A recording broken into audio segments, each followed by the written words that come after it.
El 22 de junio de este año entró en vigor, sin ceremonia, sin conferencia de prensa especial, un acuerdo que elimina aranceles en el 99% del comercio entre México y el Reino Unido. 16 días después, el 8 de julio, el Parlamento Europeo aprobó formalmente el Acuerdo Global Modernizado entre México y los 27 países de la Unión Europea. Y mientras esas dos firmas se acumulaban en el escritorio de Palacio Nacional, la revisión conjunta del TMEC con Estados Unidos cerraba su tercera ronda de negociaciones el 23 de julio con un comunicado que la Secretaría de Economía calificó, cuidadosamente, de constructivo. Ni ruptura, ni acuerdo total. Constructivo. Esa palabra, tan gris, tan poco viral, es exactamente el tipo de palabra que Claudia Sheinbaum elige cuando algo le está saliendo bien y no quiere que nadie note cuánto. Aquí está lo que casi ningún análisis está conectando. Mientras el representante comercial de Estados Unidos, Jamieson Greer, advertía que la renovación del TMEC será complicada si México no coopera en todas las áreas que le interesan a Washington, el gobierno mexicano ya había activado, en menos de 3 semanas de calendario, 2 acuerdos comerciales con 2 de los bloques económicos más grandes del planeta. No como respuesta a la presión de Estados Unidos, como algo que ya estaba listo antes de que la presión llegara.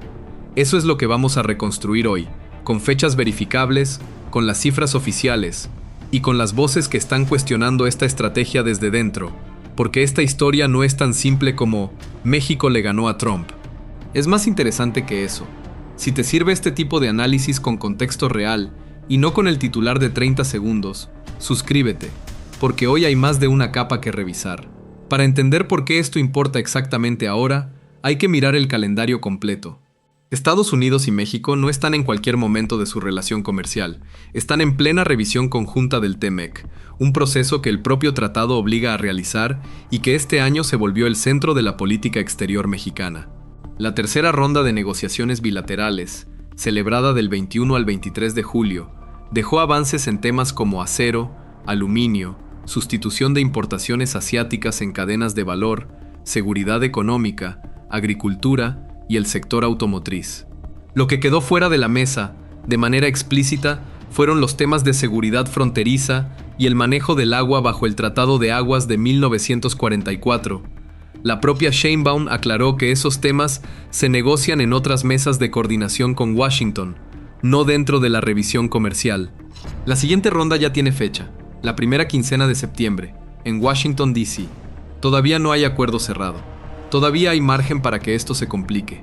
Y ahí es donde entra el dato que cualquier gobierno mexicano anterior habría gritado a los 4 vientos.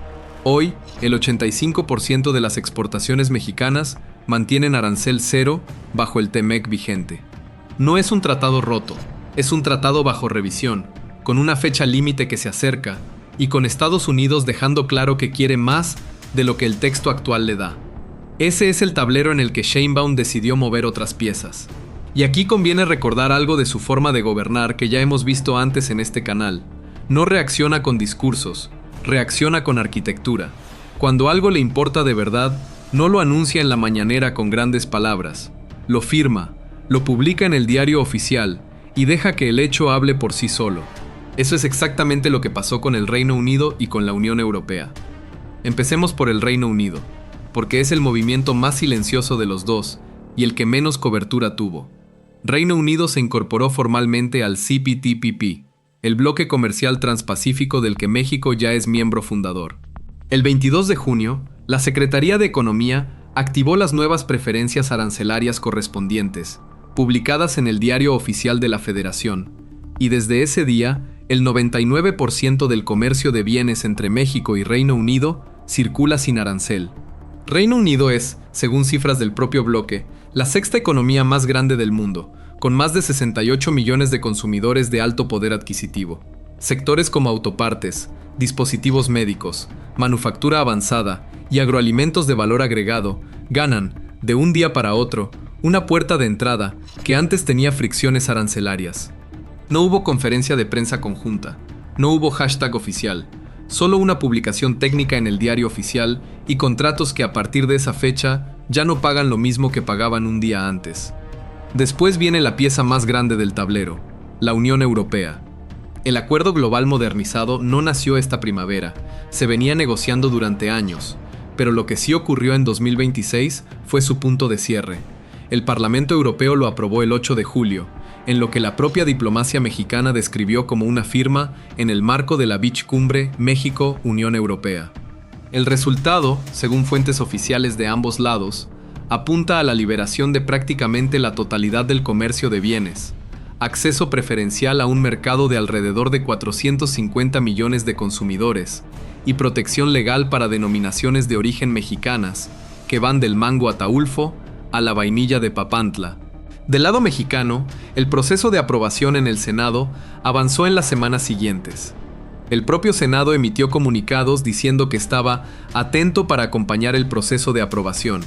Y para finales de julio, legisladores como el panista Marco Cortés ya hablaban públicamente de la ratificación de los acuerdos Global Modernizado y Comercial Interino.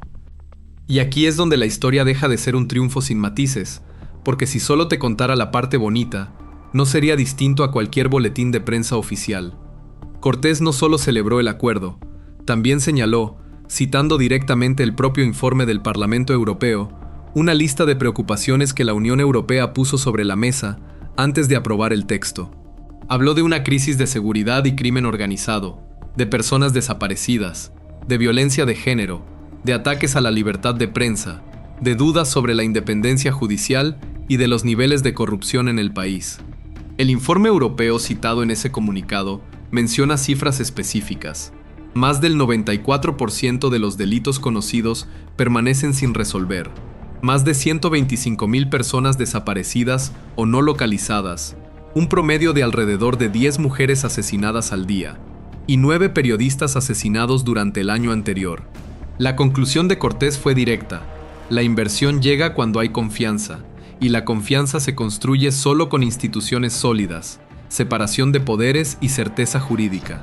Ese señalamiento no vino de la oposición externa ni de un editorial extranjero.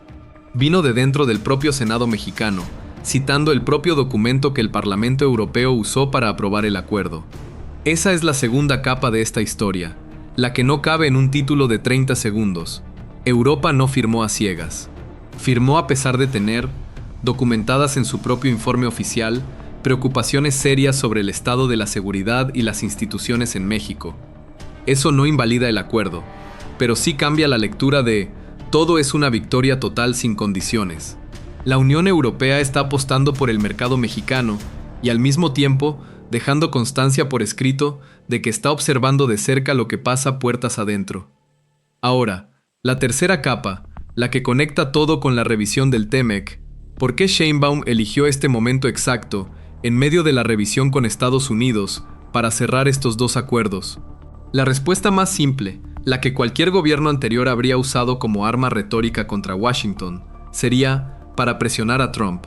Pero eso no encaja con el estilo de comunicación de este gobierno, que evitó casi por completo usar la Unión Europea o el Reino Unido como palanca pública frente a Estados Unidos. La lectura más consistente con cómo se ha movido Sheinbaum hasta ahora es distinta. No se trata de amenazar con irse a Europa si Washington no cede. Se trata de llegar a la mesa de septiembre con una posición que ya no depende de un único comprador. Un país que coloca más del 80% de sus exportaciones con un solo cliente negocia desde el miedo. Un país que además tiene arancel cero con 68 millones de consumidores británicos y acceso preferencial a 450 millones de consumidores europeos, negocia desde otro lugar, aunque ese otro mercado tarde años en representar un porcentaje comparable de las exportaciones totales. Y aquí hay que ser honestos, porque esta historia tampoco es gratis para México. Diversificar exportaciones hacia Europa exige certificaciones sanitarias y de calidad más estrictas que las que pide Estados Unidos. La logística transatlántica es más cara y más lenta que cruzar la frontera norte en camión. Construir relaciones comerciales sólidas con importadores europeos toma años, no trimestres. Ningún exportador mexicano va a reemplazar de la noche a la mañana a un cliente que hoy compra más del 80% de lo que producen. El propio sector empresarial mexicano lo ha dicho sin rodeos en distintos foros. La ventaja competitiva de tener el TEMEC no garantiza nada frente a decisiones políticas unilaterales, y por eso urge reforzar la diversificación, aunque cueste caro en el corto plazo. Si te está sirviendo entender esta historia con las fechas y las fuentes oficiales sobre la mesa, y no con el resumen de un minuto que ya viste en otro lado, suscríbete al canal, porque lo que viene ahora es la parte que decide si esta apuesta le sale bien a Sheinbaum o le explota en las manos. La ronda de septiembre en Washington es el verdadero examen. Ahí es donde Estados Unidos, a través de Jamieson Greer, ya adelantó que quiere cooperación mexicana en todas las áreas de la relación bilateral para facilitar la renovación del tratado. Eso puede leerse de dos maneras. La primera, como una amenaza directa, una forma de decirle a México que el acceso preferencial al mercado más grande del mundo no es gratis, y que hay temas, seguridad, migración, política exterior, que Washington quiere meter en la conversación aunque técnicamente no sean parte del texto comercial. La segunda lectura más fría es que Estados Unidos también depende de México. El 85% de arancel cero actual no es un favor, es una relación de integración productiva que, si se rompe, encarece las cadenas de suministro de las propias empresas estadounidenses que fabrican con insumos mexicanos. Ninguna de las dos lecturas es falsa. Probablemente las dos son ciertas al mismo tiempo, y eso es justo lo que hace complicada la ronda de septiembre. Pensemos en tres escenarios concretos para lo que viene, porque quiero que vuelvas a este video cuando tengamos la respuesta y veamos cuál se cumplió. Escenario 1. La ronda de septiembre cierra con una renovación del TMEC sin cambios estructurales graves. Estados Unidos reconoce el valor de la integración productiva, y los acuerdos con la Unión Europea y Reino Unido quedan como un colchón adicional, no como el salvavidas principal. Escenario 2. Washington endurece sus condiciones, citando exactamente los mismos temas que preocupan a la Unión Europea: seguridad, crimen organizado, institucionalidad, y usa esa presión como palanca de negociación comercial, obligando a México a ceder en puntos que hasta ahora había mantenido fuera de la mesa del TMEC. Escenario 3. Las negociaciones se estancan.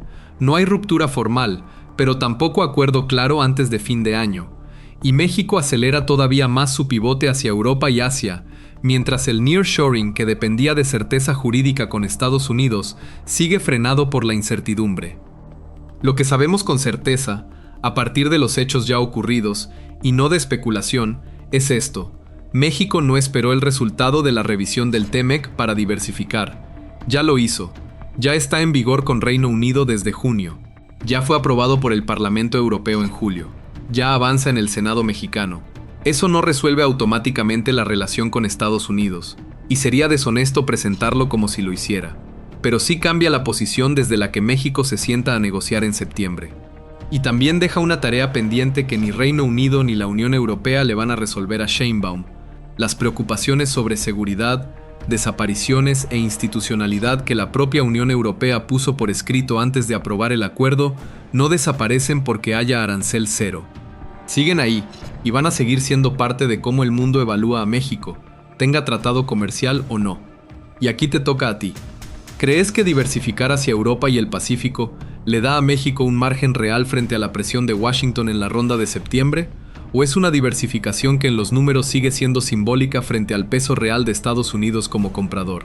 Déjamelo en los comentarios, con argumentos, porque en unas semanas vamos a volver a este tema cuando se sepa qué exigió realmente Estados Unidos en esa mesa de negociación, y quiero saber qué predijiste antes de que se supiera.